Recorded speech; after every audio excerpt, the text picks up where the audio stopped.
여호와를 경외하는 자의 삶. 전도서 7장 15절로 22절 말씀. 내 험한 날을 사는 동안 내가 그 모든 일을 살펴보았더니 자기의 의로움에도 불구하고 멸망하는 의인이 있고 자기의 악행에도 불구하고 장수하는 악인이 있으니 지나치게 의인이 되지도 말며 지나치게 지혜자도 되지 말라. 어찌하여 스스로 패망하게 하겠느냐. 지나치게 악인이 되지도 말며 지나치게 우매한 자도 되지 말라. 어찌하여 기한 전에 죽으려고 하느냐. 너는 이것도 잡으며 저것에서도 내 손을 놓지 아니하는 것이 좋으니 하나님을 경외하는 자는 이 모든 일에서 벗어날 것임이니라. 지혜가 지혜자를 성읍 가운데 있는 10명의 권력자들보다 더 능력이 있게 하느니라. 선을 행하고 전혀 죄를 범하지 아니하는 의인은 세상에 없기 때문이로다. 또한 사람들이 하는 모든 말에 내 마음을 두지 말라. 그리하면 내 종이 너를 저주하는 것을 듣지 아니하리라. 너도 가끔 사람을 저주하였다는 것을 내 마음도 알고 있느니라. 아멘. 복된 주의 날 삼부 예배 오신 여러분들과 또 부득불한 사정으로 인터넷으로 예배드리는 우리 하나님의 자녀들, 어느 곳에 있든지 예배드리는 그 자리에 주님이 함께 계심을 믿습니다. 코로나 바이러스 전염병이 좀처럼 가라앉지 않고 있습니다. 우리 다 같이 자막에 역대하 말씀을 다 같이 읽습니다. 시작. 혹 내가 하늘을 닫고 비를 내리지 아니하거나 혹 메뚜기들에게 토산을 먹게 하거나 혹 전염병이 내 백성 가운데에 유행하게 할 때에 내 이름으로 일컫는 내 백성이 그들의 악한 길에서 떠나 스스로 낮추고 기도하여 내 얼굴을 찾으면 내가 하늘에서 듣고 그들의 죄를 사하고 그들의 땅을 고칠지라. 전염병은 하나님이 심판하는 도구 중에 하나입니다. 우리가 회개하면 하나님이 이 땅을 고쳐주신다고 했기 때문에 우리 자막을 보며 우리 자막을 중심으로 다 같이 회개 기도합시다. 같이 기도합니다. 하나님 아버지, 코로나 바이러스라고 하는 우리나라의 국가적인 재난 상황을 당했습니다. 나라와 민족, 한국 교회와 나의 죄를 회개합니다. 우리가 교만했던 죄를 용서하시고 하나님 앞에 나와 주일 성수 제대로 하지 못한 죄도 용서하여 주시옵소서. 우리 한국 교회가 세속화됐던 죄를 용서해 주시옵소서. 우리 민족을 불쌍히 여기시고 하나님보다 더 사랑하는 우상을 섬겼던 죄들을 용서하시고 이번 코로나 바이러스를 통해 하나님 앞에 다 돌아오는 계기가 되게 하여 주옵소서.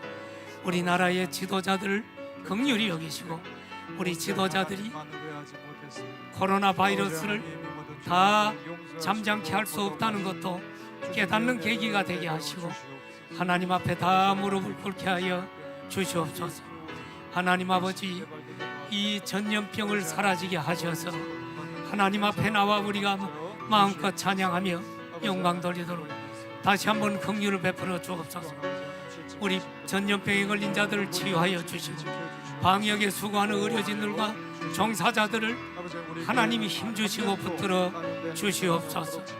하나님, 성도들이 전염병으로 말미암아 인터넷 예배를 드리면서 신앙이 나태해지지 않도록 도와주시고 더욱더 굳건한 믿음으로 붙들어 주시고 건강성상교회와 우리 성도들과 이 종을 붙잡아 주시옵소서. 하나님 아버지, 코로나 바이러스 전염병으로 하나님 앞에 우리가 깨닫는 시간이 되게 하시고 우리의 죄, 교회의 죄, 민족의 죄, 나라의 죄를 짊어지고 회개하였사오니 긍휼히 여기시고 하나님 전염병이 다 떠나가게 하여 주시옵소서. 또 전염병으로 고통당하는 분들을 치유하시고 바이러스를 위해 수고하는 의료진들과 또 종사자들 하나님이 붙들어 주시옵소서. 성도들이 신앙이 나태해지지 않도록 붙잡아 주시고 더욱더 믿음 안에 서도록 우리 교회와 이 종도 붙잡아 주시옵소서. 예수님의 이름으로 기도드립니다. 아멘. 5월 가정의 달에 가정 설교를 몇 차례 했습니다. 오늘은 다시 주일 설교 전도서를 연속 강해 설교하려고 합니다. 잠언이나 전도서를 지혜서라고 부르지요. 지혜서를 잘 읽고 잘 듣고 잘 묵상하고 적용을 하면 인생 살아가는데 큰 지혜를 얻고 큰 복을 받게 됩니다. 그렇다면 여러분, 지혜가 무엇일까요? 인간의 두뇌로 짜낸 꾀가 지혜일까요? 성경은 여호와를 하나님을 경외하는 것이 지혜라고 말합니다. 먼저 시편 111편 10절을 보면 여호와를 경외하는 것이 지혜의 근본이다. 잠언 9장 10절에 보더라도 여호와를 경외하는 것이 지혜의 근본이고 거룩하신 자를 아는 것이 명철이다. 그렇습니다, 여러분. 인간의 힘으로 아무리 머리를 짜내도 그 지혜는 헛된 것이 될 수 있어요. 하나님을 경외하는 것이 지혜고요, 거룩한 자 하나님을 아는 것이 명철이다. 그러므로 여러분, 하나님을 떠난 사람들은 엄격한 의미에서 참된 지혜가 없습니다.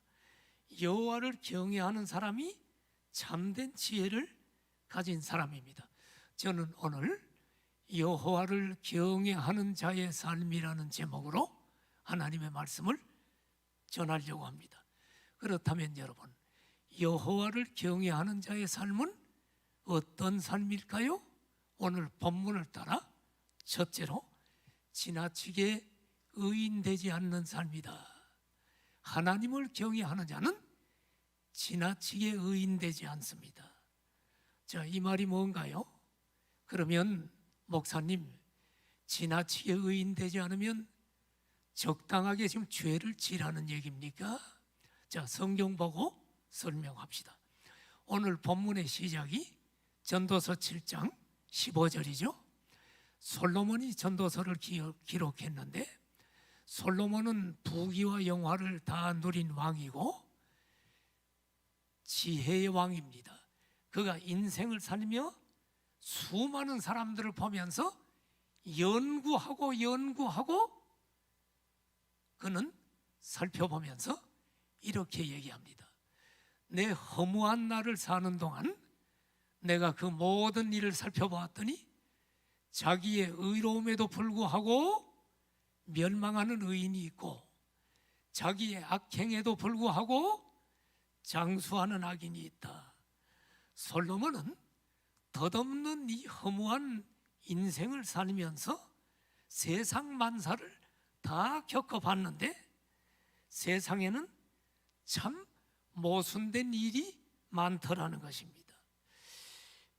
의인인데 의로운 자가 멸망을 하더래요. 또 악행을 행하는 악인이 장수하고 잘 되더래요. 참 이상하죠.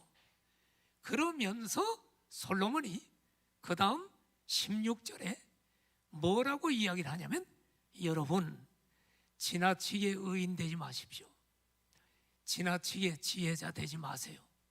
어찌하여 스스로 패망하게 하겠느냐라고 얘기합니다.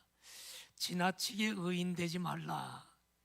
이 말은 무슨 말인가요? 이 말은 마치 나는 죄가 없는 사람처럼, 전혀 없는 사람처럼 행동하지 말라는 거예요. 지나친 의인은 어떤 사람인 줄 압니까?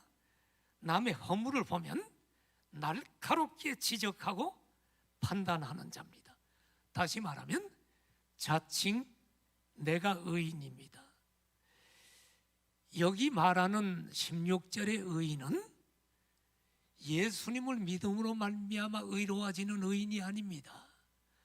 예수님을 믿는 여러분과 나의 기독교인은 우리는 다 죄인이지만 예수님이 십자가 죽으심으로 우리의 죄를 담당하셨다. 이 말씀을 믿음으로 의롭게 되는 이신칭의 이런 의인이 아니에요. 여기 본문의 의인은 믿음으로 의롭게 된 의인이 아니고 자기 생각, 자기 기준으로 나 정도면 의인이야, 자칭 의인이라는 말입니다. 이런 사람들은 자기 기준에 맞지 않으면 다른 사람을 정죄하고 비판합니다. 그래서 다시 한번 전도서 7장 15절을 보면 자기의 의로움이란 말이 나오죠. 여러분, 하나님이 주시는 의가 아니요 자칭 의인이야. 자기 의가 지나친 사람은 가만히 보면 교만합니다. 특별히 예수님을 믿지 않는 사람들 중에 상당히 좋은 사람들을 제가 자주 봅니다. 예수님은 믿지 않는데 교회 다니는 사람보다 더 의롭고 더 도덕적으로 바르게 살려고 노력하는 분들을 종종 봅니다. 그런데 문제는 뭐냐? 이런 사람들을 예수 믿으라고 전도하면 절대로 안 믿는다는 걸 알았어요. 그 사람들이 뭐라고 얘기하는 줄 압니까? 예수 믿으라 그러면 목사님, 우리 직장에 교회 다니는 어느 장로가 있는데 거짓말하고요. 그리고 또 남 속이고요. 나는 거짓말하는 건 나쁘다고 봐요. 나는 남을 속인 적이 거의 없어요. 나는 불쌍한 사람 도와주고 나는 바르게 살려고 노력했는데 예수 믿는 사람들 보니까 횡단보도도 빨간불인데도 건너가고 나는 그런 적이 없어요. 그래서 나는 예수 안 믿어도 돼요. 내가 이런 사람들을 많이 봅니다. 도덕적으로 바르게 살려고 하는 자칭 의인들을 보면 교회와 교인들을 심하게 비판하면서 가만히 보면 교만한 경우를 많이 보게 됩니다. 그러나 성경은 잠언 16장 18절에 보면 교만은 패망의 선봉이다. 하나님이 경고하고 있는 것을 봅니다. 성도 여러분, 의인이 있나요? 로마서 3장 10절을 봐요. 의인은 없나니 하나도 없대요. 이 세상에 의인 없어요. 목사인 저도 의인이 아니고 여러분 다 죄인이요.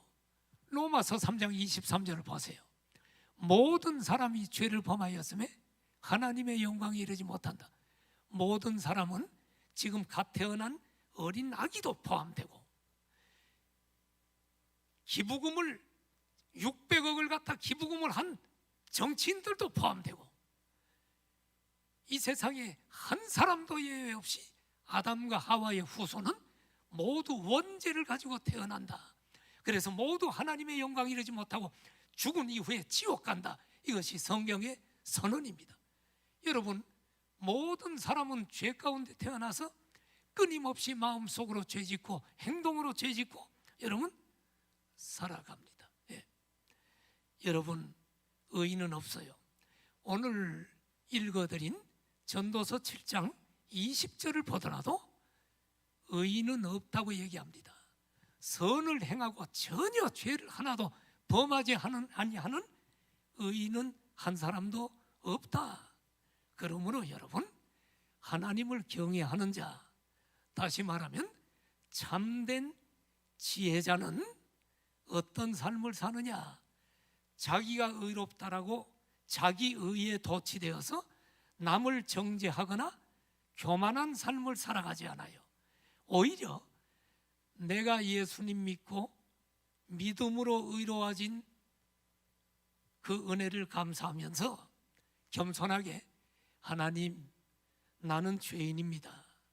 나 같은 죄인을 위해 예수님 십자가에 돌아가셨습니다. 내가 구원받은 것은 내가 잘나서가 아니고 내가 의인이 아니고 선에서도 아니고 오직 하나님의 은혜입니다 라고 고백하면서 무슨 찬송을 부를까? 찬송가 305장 부르겠지요? 나 같은 죄인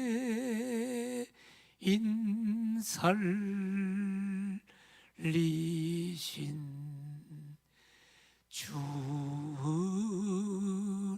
은혜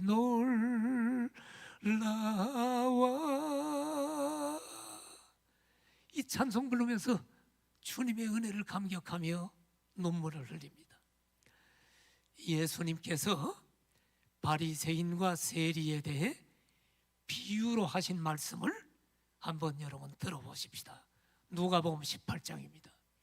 누가복음 18장 9절을 보면 예수님이 비유를 주시는데 자기를 의롭다고 믿고 다른 사람을 멸시하는 자들에게 비유로 말씀하셨어요.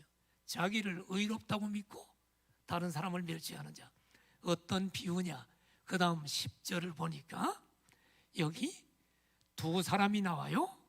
두 사람이 기도하러 성전에 올라가는데 그 두 사람이 누구냐? 하나는 바리새인이고 한 사람은 세리입니다. 자, 예수님이 이제 이 비유를 잘 봐요. 바리새인과 세리, 기도하러 가는 두 사람을 비유로 얘기합니다. 그 다음 11절을 보니까 먼저 바리새인이 성전에 들어가서 기도하죠. 뭐라고 기도합니까? 하나님 아버지, 나는 다른 사람들 저 토색하고 불의를 행하고 간음하는 자들과 같지 않은 것을 감사합니다. 그리고 뭐라고 기도합니까? 성전에 기도하러 간 그 저쪽에 떨어져서 기도하고 있는 세리를 가리키면서 하나님, 나는 이 세리와도 같지 않음을 감사합니다 라고 기도합니다. 그리고 12절을 보니까 바리새인은 종교인입니다. 안식일을 지키는 자입니다. 뭐라고 기도하냐면 하나님, 나는 일주일에 2번씩 금식합니다. 그리고 나는 소득의 11조를 하나님께 드립니다. 얼마나 여러분 우리가 보기에는 귀합니까? 그런데 13절에 보니까 죄인 세리는 뭐라고 성전에 올라가서 기도하냐면 멀리 서서 감히 눈을 들어 하늘을 쳐다보지도 못하고 가슴을 치면서 하나님, 나는 죄인입니다. 이 죄인을 불쌍히 여겨 주십시오 기도했습니다. 예수님은 바리새인과 세리를 누구를 더 의롭다고 평가할까요? 그 다음 14절을 보세요. 예수님의 평가입니다. 저 바리새인이 의인이 아니고 이 사람이 의롭다 하심을 받았다. 이 사람은 누구요? 세리가. 여러분, 저 바리새인은 일주일에 2번씩 금식하고 11조도 하는데 그 사람이 의로운 게 아니고 불의도 행하지 않고 토색하지 않고 간음하지 않고 그 사람이 의로운 게 아니고 내가 죄인이라고 하나님 앞에 겸손하게 자신의 죄를 고백한 세리를 의롭다라고 평가합니다. 그래서 예수님은 마태복음 5장에 산상수훈을 보면 팔복이 나오는데 뭐라고 얘기해요? 심령이 가난한 자는 복이 있나니 천국에 그들의 것이며. 심령이 가난한 자, 여러분, 이런 사람들이 교만하지 않고 내가 죄인임을 깨닫고 예수님을 믿어요. 그래서 천국을 소유할 수 있는 거예요. 그래서 교회는 여러분 아무나 올 수 있는 게 아니에요. 예수님 아무나 믿을 수 있는 게 아니에요. 심령이 가난한 자, 내가 죄인임을 고백하는 자, 말씀을 하셨습니다. 내가 지나치게 자기 의에 빠지면 계속 남이 틀렸다고 정죄하게 됩니다.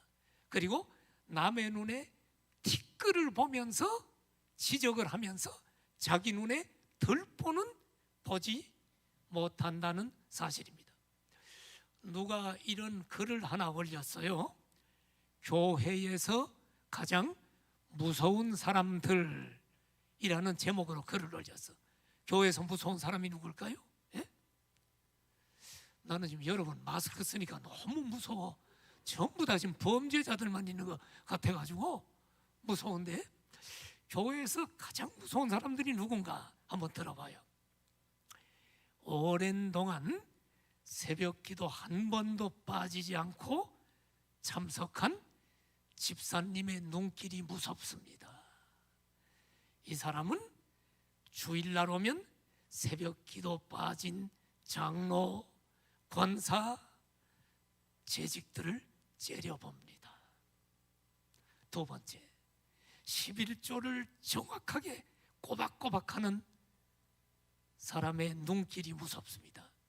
그 사람 머릿속에는 11조 안 하는 사람은 전부 도둑놈처럼 취급합니다. 세 번째, 40일 금식 기도한 권사님이 무섭습니다. 그분은 늘 성도들을 볼 때마다 너는 왜 그렇게 처먹기만 하냐? 너는 왜 일주일에 한 끼도 금식을 못하냐? 그 눈길이 얼마나 무서운지 모르겠습니다. 신학 박사 학위를 받은 신학자가 무섭습니다. 신학 박사 학위 딱 받고 나더니 웬만한 교회 목사 설교를 전부 자기보다 수준이 낮다고 비판하는 것을 보게 됩니다.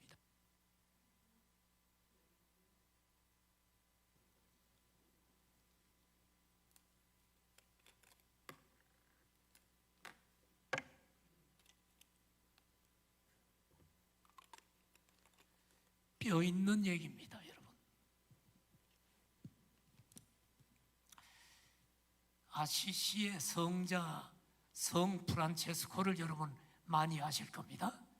이분은 자기 겉옷 속옷을 다 옷 없는 사람에게 나눠주고 거지처럼 살면서 사랑을 실천한 사람인데, 제가 지난번에 해외 갔을 때 아시시의 성자 프란치스코 그 발자취를 한번 둘러보고 왔어요. 그가 있던 장소를 가봤는데, 이 프란체스코에 전해지는 많은 이야기들 중에 하나를 소개하려고 합니다. 프란체스코의 제자들이 스승과 함께 40일 금식 기도를 했습니다. 열심히 했습니다. 39일째가 됐습니다. 모두 39일까지 금식 기도를 잘 했어요. 그런데 젊은 제자 하나가 스프 냄새가 나는 것에 이끌려 자신도 모르게 스프 한 숟갈을 입에다가 떠놓고 먹는 장면을 다른 제자들이 보면서 전부 다 그 제자를 노려봤습니다. 야, 이놈아, 너 때문에 우리가 40일 금식기도 모두 성공할 텐데 실패했어. 스승님, 저놈 좀 혼내주세요.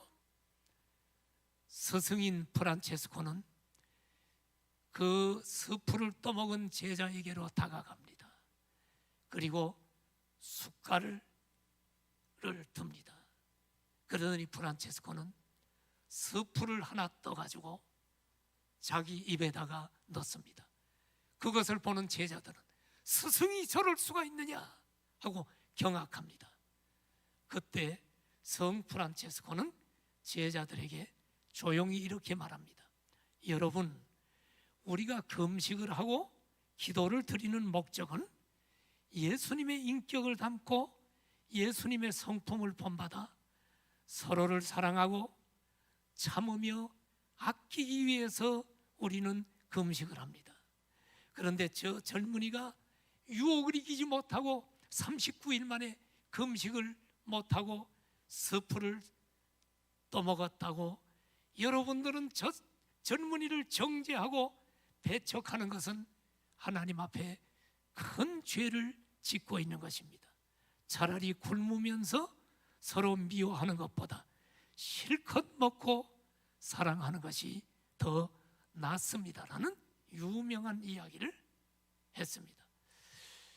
우리 사랑하는 성도 여러분, 하나님을 경외하는 참된 지혜자는 지나치게 의인이 돼서 남을 지나치게 비판하고 교만한 자가 아니라는 사실을 깨닫고 늘 겸손하고 남의 허물을 덮어주는 지나친 의인되지 않는 삶을 살기를 축복합니다. 두 번째로, 하나님을 경외하는 자의 삶은 오늘 본문이 지나치게 악인되지 않는 삶입니다. 하나님을 경외하는 지혜자는 첫째는 지나치게 의인되지 않는 삶이었다면, 두 번째는 지나치게 악인되지 않는 삶이다. 그러면 또 오해하는 사람이 있을까요? 목사님, 지나치게 악인되지 말라는 건 조금 악인돼도 좋다는 얘기네요. 우리 적당히 좀 죄를 짓지요. 뭐 슈퍼에 가서 물건을 잔뜩 훔치지 말고 한 500원짜리 하나는 훔쳐도 되네요. 그 얘기일까요? 지나치게 악인되지 않는 삶? 오늘 본문으로 들어갑시다. 자, 전도서 7장 15절 봐요. 솔로몬이 자기의 의로움에도 불구하고 멸망하는 의인이 있고 자기의 악행에도 불구하고 장수하는 악인이 있다. 자, 불의를 저지르고 온갖 악한 일을 저지르는데도 건강하게 장수하는 사람이 있다는 거예요. 있어요, 없어요? 있죠? 주변에 보면 예수 안 믿고 악하게 사는 사람, 잘 되고 건강하게 하는 사람이 있죠? 나는 김일성이가 생각나. 김일성이는 그 많은 사람들을 죽였고 정말 나쁜 놈인데도 불구하고 장수하다가 죽었잖아요. 또 김정일이, 요즘은 김정은이, 김정은이는 아직 젊으니까 장수할지 뭘지 몰라도 김정은이는 여러분 좋은 차 타고 다니고 떵떵거리고, 아니 어떻게 악인들이 그렇게 살까? 에? 오늘 솔로몬은 인생을 잘 관찰해 보니까 의롭게 사는데도 빨리 죽기도 하고 멸망하는 의인이 있는데, 여러분 이런 일을 보게 되면 의롭게 살다가 멸망해. 그런데 악하게 사는데도 장수하고 잘돼. 이런 일을 보게 되면 사람들이 어떤 태도를 취하는가? 하나님 없나 봐. 하나님이 계시면 악인들이 멸망하고 의인들이 잘 돼야 하는데 하나님은 분명히 없어. 천국 지역 이런 거 다 교회가, 목사가 다 돈 벌어 먹으려고 지금 사기치는 거야. 교회는 없어져야 돼. 종교는 아편이야. 지금 얼마나 지금 엔티크리스찬들이 지금 이런 이야기를 합니까? 천국 지역 가봤어? 목사가 가봤어? 죽으면 땡 끝나는 거지. 다 속지 마라 그거. 요즘 말이에요, 코로나 전염병이 도는데 지금 엔티크리스찬들이 인터넷에다가 띄우는 얘기가 있어요. 코로나 전염병이 도니까 뭐라 그래요? 교회가 지금 마스크 쓰고 지금 예배 드리자고 해가지고 지금 예배를 회복하니까 뭐라고 하는 줄 압니까? 다 교회가 헌금 걷어 드리려고 지금 전염병이 있는데 예배 드린다고 지금 비판하는 거예요. 지금 신천지가 여러분 전염병 때문에 막 퍼졌는데 교회가 예배 중단해야 되는데 헌금 걷어 드리려고 지금 돈 벌려고 예배한다고 지금 이러고 있다니까요. 또 이런 것 좀 따라하는 기독교인들도 있어.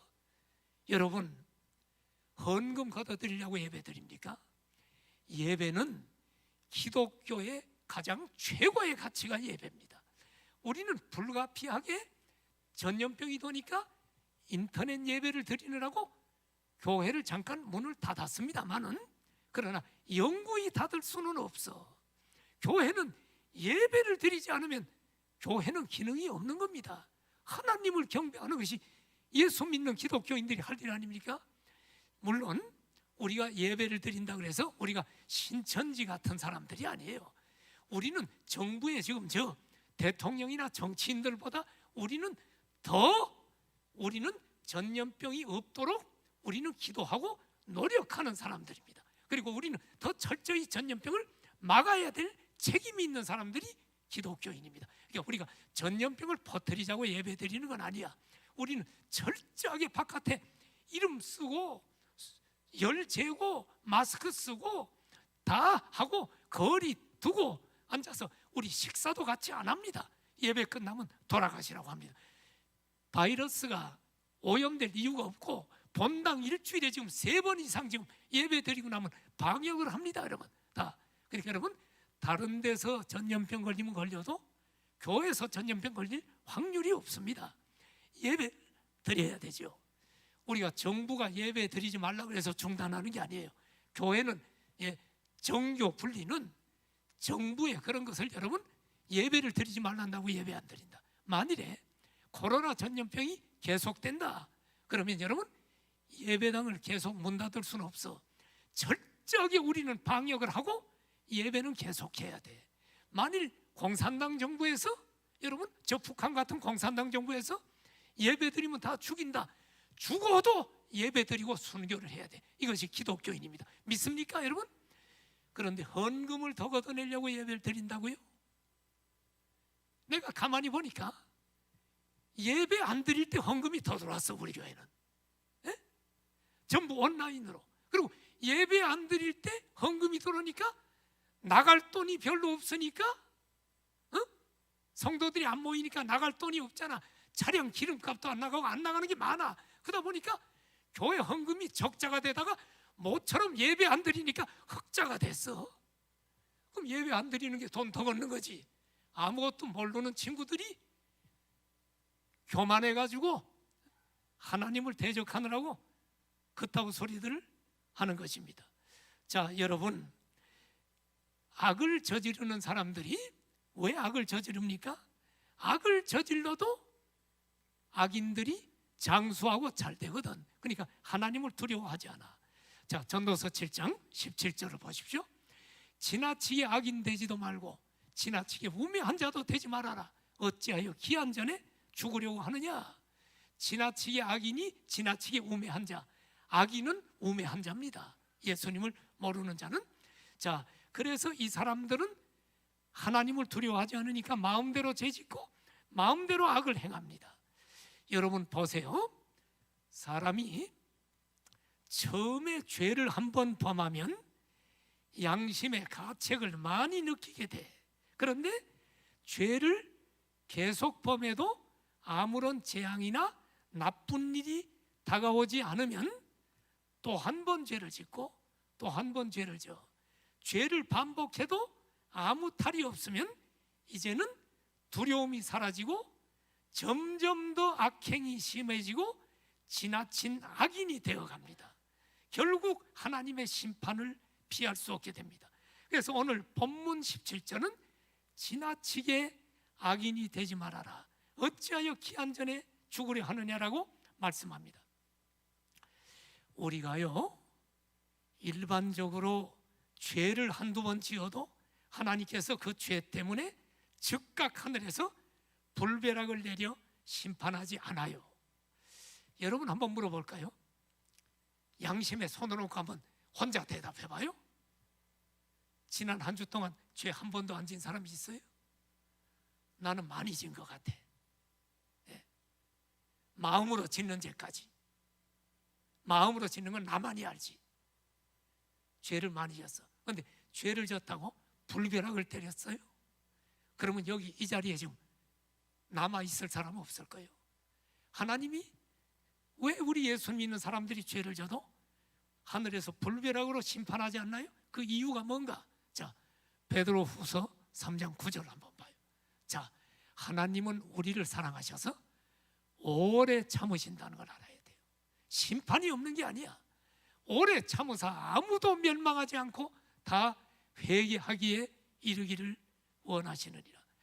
만일에 주님이 지금 재림해서 심판하면 여러분 우리 가족들 중에 믿지 않는 사람 지옥 가잖아요. 그러니까 그 사람들 전도하라고.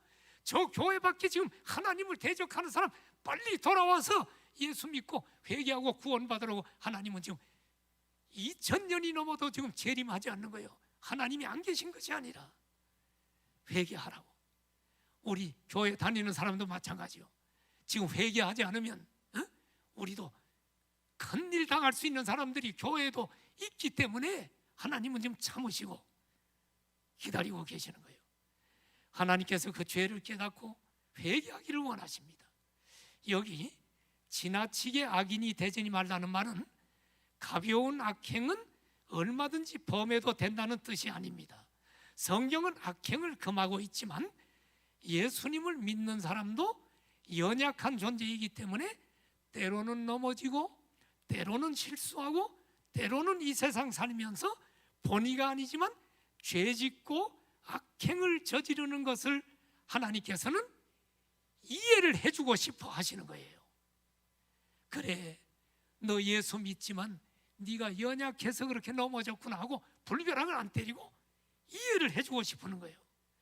원래는 예수님 믿는 자가 악행을 저지르면 안 되지만 모든 인간은 다 자기 안에 죄성이 있고 악한 성품이 있다는 것을 하나님은 아시기 때문에 지나치게 악인되지 말라고 하는 거예요. 죄를 지라는 말이 아니라 약간의 실수해서 짓는 거 내가 회개하면 다 용서해 주겠다는 하나님의 은혜의 말씀이요, 죄를 지라는 말이 아니라 지나치게 악인되지 말라는 거예요. 우리가 연약해서 죄짓고 악을 행하면 즉각 회개의 길을 열어놓으신 하나님 앞에 회개하면 하나님은 우리의 모든 죄를 깨끗하게 하시고 기억도 하지 않으셔. 자, 요한일서 1장 9절 봐요. 우리는 매 예배 때마다 회개기도 하면 사회자가 이 말씀 가지고 죄사함 받은 선포를 하죠. 만일 우리가 우리 죄를 자백하면 그는 미쁘시고 의로우사 우리 죄를 사하시며 우리를 모든 불의에서 깨끗하게 하실 것이요. 우리가 죄를 졌어, 하나님 잘못했어요 자백하면 하나님은 우리의 모든 죄를 용서하시고 깨끗하게 하신다는 것입니다. 얼마나 이게 복된 말씀입니까? 또 히브리서 8장 12절을 봐요. 우리가 죄를 짓고 회개하면 하나님이 어떻게 하는 줄 알아요? 우리를 그 불의를 행한 죄를 긍휼히 여기시고 아무개 목사야, 아무개 장로야, 아무개 권사야, 집사야, 네가 본의 아니게 네가 또 죄를 졌구나, 이걸 불쌍히 여기신다고요. 네가 연약해서. 그리고 우리가 회개하면 다시는 기억하지 않는데, 잘 보세요, 이게 얼마나 은혜로운 말인가. 여러분과 나는 죄를 회개해도 기억해요, 안 해요? 기억해. 나는 20년 전에 30년 전에 지은 죄 회개했는데도 머리에 기억해. 근데 하나님은 기억하지 않아. 그럼 내가 기억하면서 뭐라 그래요? 또 죄지면 하나님 또 죄졌습니다, 20년 전에 나 이런 죄졌습니다. 그러면 하나님이 뭐라는 줄 알아요? 네가 또 죄진 건 내가 알겠는데 20년 전에 진 건 내가 전혀 지금 떠오르지 않네, 이렇게 한다니까. 나만 기억하지 하나님은 과거의 모든 죄를 예수 믿고 회개한 죄는 기억하지 않는다. 여러분 얼마나 은혜입니까? 이 죄사함의 복을 누리는 것이 우리 예수님 믿는 하나님 자녀의 복인 줄로 믿습니다, 여러분. 그러나 하나님을 두려워하지 않고 지나치게 악을 행하는 자들은 이 땅에서도 심판을 받지만 이 땅에서 잘 된다고 할지라도 죽어서 하나님 앞에 서는 날 반드시 심판을 받아. 히브리서 9장 27절 봐요. 한 번 죽는 것은 사람에게 정하신 것이요 그 외에는 심판이 있다. 여러분, 악인들이 이 땅에서 돈 많이 벌고 건강하게 살고 한다고 부러워하지 마세요. 이 땅에서가 다가 아니야. 그가 반드시 한 번 죽고 하나님 심판대 앞에 선다는 걸 알아야 됩니다. 그렇다면 성도 여러분, 어떻게 사는 것이 참된 지혜자의 삶인가? 오늘 전도서의 그 다음 전도서 7장 18절을 보면 하나님을 경외하는 자의 삶을 사는 것이 참된 지혜자의 삶이라는 거야. 근데 잘 봐요. 너는 이것도 잡으며 저것도 네 손을 놓지 않는 것이 좋다. 이것은 뭐고 저것은 뭘까? 문맥을 살펴보면 이것은 뭐냐? 바로 앞에 구절이겠죠. 그 앞에가 뭐요? 지나친 악인이 뒤에 나왔잖아. 악인이 되지 말아라. 이게 이거야. 지나친 악인이 되지 않는 그 삶을 잡고, 저것은 뭘까? 아까 초두에 얘기한 게 저것이죠. 그것은 지나친 의인이 되지 말아라. 지나친 악인도 되지 말고 지나친 의인도 되지 않고 이렇게 하는 것이 좋다. 그게 지금 하나님을 경외하는 지혜로운 자의 삶이다 하는 것입니다. 하나님을 경외하는 자의 삶이 지혜로운 지혜자의 삶인데, 자, 정리를 해봅시다. 하나님을 경외하는 자는 지나친 의인이 되어서 남을 함부로 판단하고 정죄하지 않아요. 원수까지도 사랑하고 남의 허물을 보았을 때는 감싸주고 덮어줘요. 왜 그래요? 나에게도 그만한 허물이 있고 죄성이 있다는 것을 알기 때문입니다. 하나님께서 나 같은 죄인을 위해 십자가에 돌아가시고 그 은혜로 내가 죄인임에도 불구하고 값없이 구원받았다는 것을 알기 때문에 남이 죄질 때 지나치게 비판하지 않는 거예요. 저는요, 성질이 좀 못돼 먹은 목사 같아. 내가 목사 된 건 참 기적인 것 같아. 나는 목사 스타일이 아니에요. 누가 봐도 목사 스타일이 아니야. 놀라면 참 잘 놀아요 지금도. 근데 이제 목사 스타일이 아닌데 내가 좀 예민한 사람이야. 그래서 살이 안 찌잖아 먹어도. 배는 좀 나오더만 또 먹으니까. 근데 살은 잘 안 쪄. 내가 좀 성격이 예민해. 좀 좋지 않죠. 예민한 사람은 목사로 적합하지 않아. 그러니까 나는 목회를 하면서 초창기에 누가 조금만 잘못하면 나는 완전주의적인 생각을 가지고 있기 때문에 내 기준에 안 맞으면 어떻게 집사님 그렇게 하냐고 이렇게 하거든. 네? 우리 아마 정장로님도 나한테 야단 많이 맞지 않았나? 많이 맞았으니 나 오래된 사람들은 다 야단 맞았어. 우리 뭐 임장로 다 강장로 다 막 내 앞에 앉아가지고 왜 장로가 있다오냐고 그러고 하지 말라고 내가 이렇게 다 간두라고 막 하고 막 그랬단 말이에요. 그런데 지금은 내가 좀 성화가 돼서 좀 달라진 것 같아. 지금 별로 화 안 내죠 내가. 옛날하고 좀 달라졌어. 오래된 사람들이 증인이야. 그런데 나는 철저해야 되거든. 그러니까 내 마음에 안 들면 정죄한 거야. 그러니까 지나친 의인이야. 나도 죄인이면서. 그런데 나는 여러분 오래된 사람들은 알지만 우리 정경만 장로님하고 20여 년 됐으니까 한번 물어봅시다. 내가 옛날에 새벽기도 다 인도했어요 안 했어요? 다 인도했죠? 새벽기도 인도하면서 내가 새벽기도 빠지는 거 못 봤을 거야. 근데 못 봤다는 게 문제예요. 2번 빠진 적 있는데 2번 안 나왔구나. 그러니까 내가 안 빠져. 그런데 내가 최수연 목사를 새벽기도 하라고 했어. 그건 뭐 늘 시키는 것도 아니고 잠깐 시키는데 내가 2층에 새벽기도 때 앉아 있는데 사회자가 여기서 찬송을 불러 5시 10분이야. 그런데 찬송을 하나 더 부르겠습니다. 그래, 아이 새벽에 바쁜데 빨리 설교하지 왜 하나 더 부르냐 했더니 최수연 목사가 안 나온 거야. 그러니까 또 하나 부르겠습니다. 5시 20분이야. 막 집에 전화해도 안 받는데. 그래서 그때 내가 누가 안 나왔나 해가지고 2층에서 잠바 입고 나와가지고 본문 읽고 간단히 설명하고 기도시킨 적이 내가 있는 것 같아. 그런데 내가 불벼락을 안 내렸어요. 옛날 같으면 아니 목사가 돼가지고 새벽기도 그거를 갖다 빠지냐? 근데 제 목사가 2번 그렇게 빠졌어. 근데 내가 가만히 생각을 하니까 나도 2번 빠졌거든. 그래서 아하, 인간이 완전하지 않은데 지나치게 의인 되는 것은 인생을 잘못 사는 것이라고 성경이 얘기하잖아. 그래서 그래 실수로 그랬지 하고 아무 말도 하지 않았어요. 제 목사에게 물어보세요. 그래서 제 목사는 우리 교회를 늦게 들어와가지고 복 받은 사람이야. 내가 옛날에 목회할 때 들어왔으면 김범수 목사처럼 야단 많이 맞았겠죠. 사랑하신 여러분, 지나친 의인 되지 마십시오. 오늘부터 믿습니까? 자, 그러면 하나님을 경외하는 자는 지나친 의인이 아닌데 또 하나님을 경외하는 자는 지나친 악인이 되지 말아야 합니다.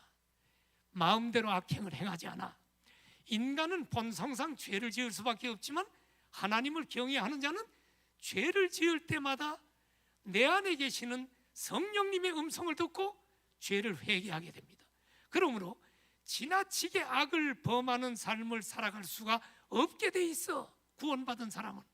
만일 지나치게 계속적으로 악을 행하는 자는 그 안에 성령님이 계시지 않고 하나님을 경외하는 사람이 아니요, 그 사람은 결국 심판받아 멸망하게 됩니다. 어리석은 자입니다. 그래서 시편 14편 1절에 보면 어리석은 자는 마음에 이르기를 하나님이 없다. 하나님이 없다는 자는 부패하고 그 행실이 가증하니 선을 행하지 않아요. 악을 행하다가 딱 죽으면 땡 끝나지 무슨 얼어 죽을 심판이 있냐? 이런 사람은 절대로 하나님을 믿지 않는다. 자, 여러분, 여호와를 경외하는 자의 삶은 지나친 의인 되지도 않지만 지나친 악인 되지도 않는 삶.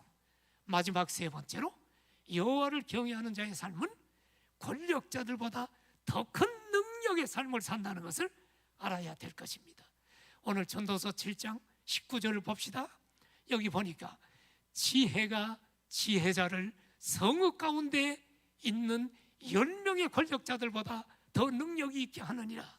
이 말씀은 뭐요? 힘있고 재력이 있고 권력을 가지고 성공했다고 보이는 사람보다 하나님을 섬기면서 하나님께서 주신 지혜로 살아가는 사람이 그 권력이나 힘있고 재력 있는 사람보다 더 낫다는 것입니다. 여기 19절에 지혜는 아까 얘기했죠? 뭐가 지혜요? 하나님을 경외하는 것이 지혜입니다.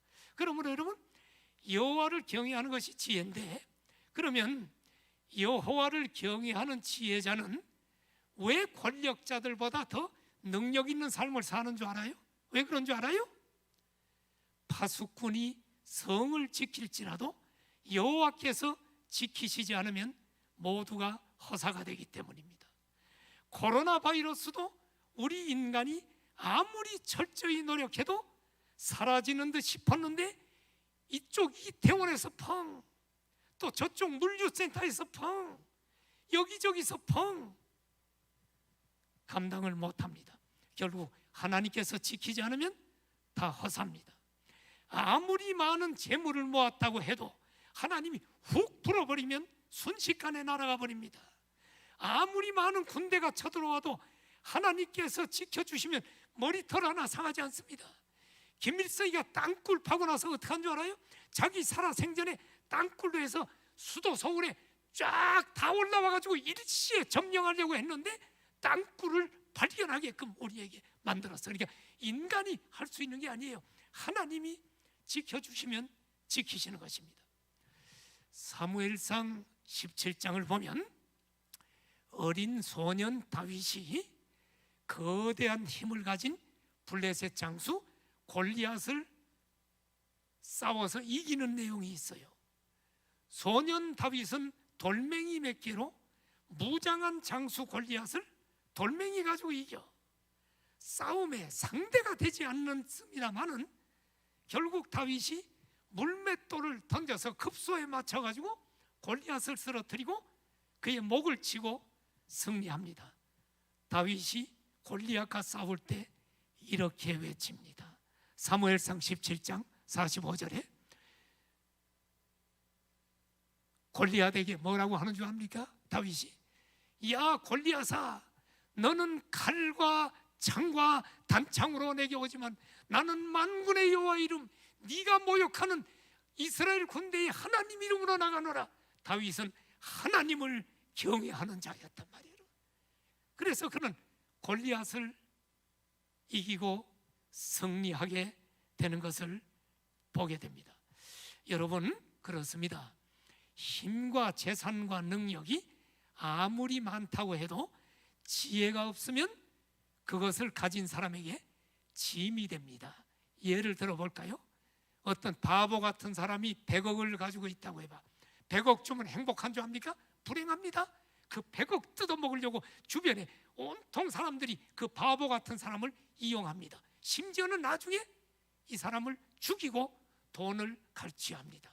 돈이 없었으면 안 죽었을 텐데. 그러니까 여러분, 지혜가 없이 힘과 능력과 재물, 이게 다 소용없다는 것을 성경은 우리에게 이야기하고 있는 것을 보게 됩니다.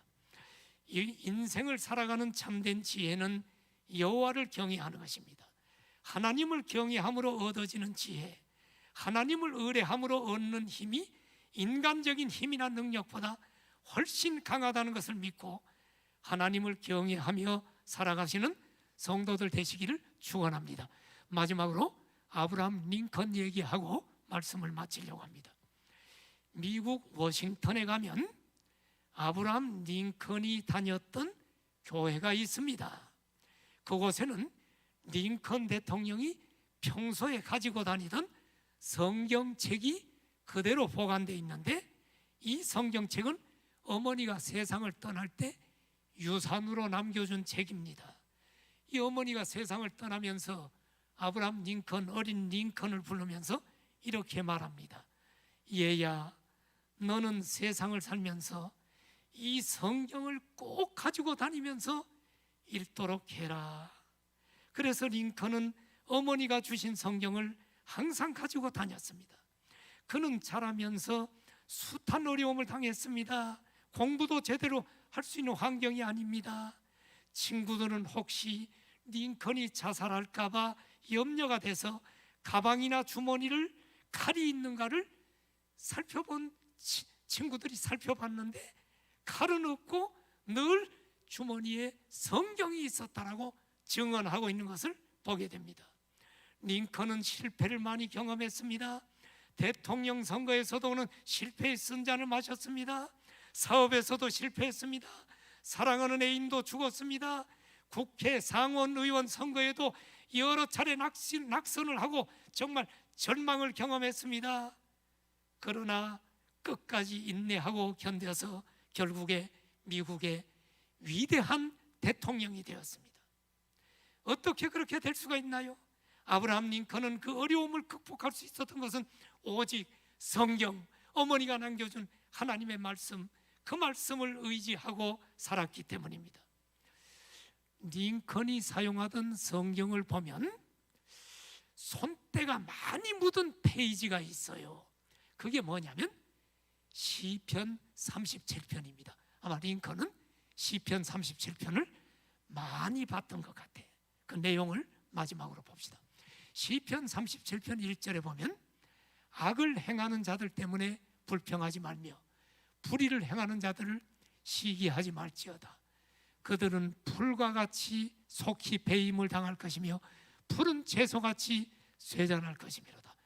링컨은 하나님의 말씀대로 살려고 노력했는데 악한 자들이 잘 되는 것 같은 걸 본 거요. 그런데 그런 것을 불평하지 않았어요.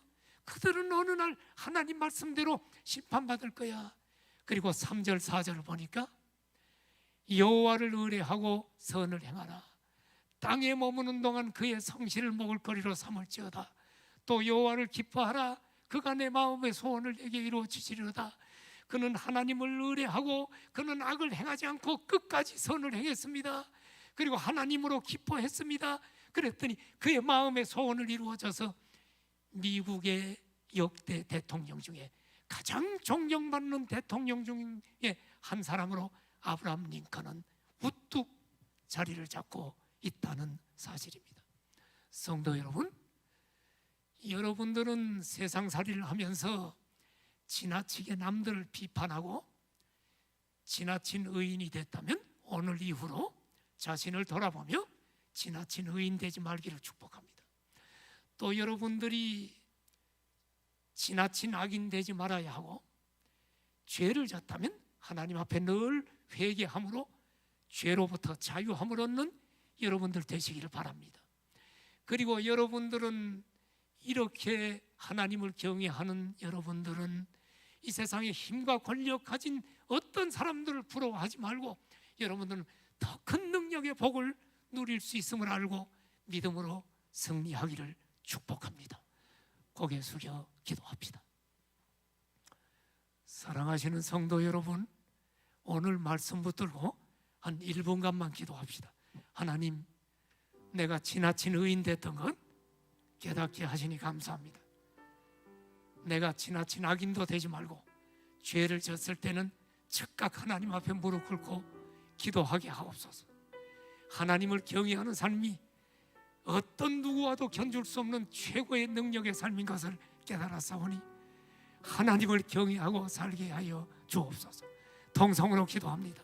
할렐루야. 하나님 아버지, 사랑하는 성도들 오늘도 하나님을 경외하도록 주의 전으로 3부 예배로 불러주시고 인터넷 예배를 드리게 하심을 감사합니다.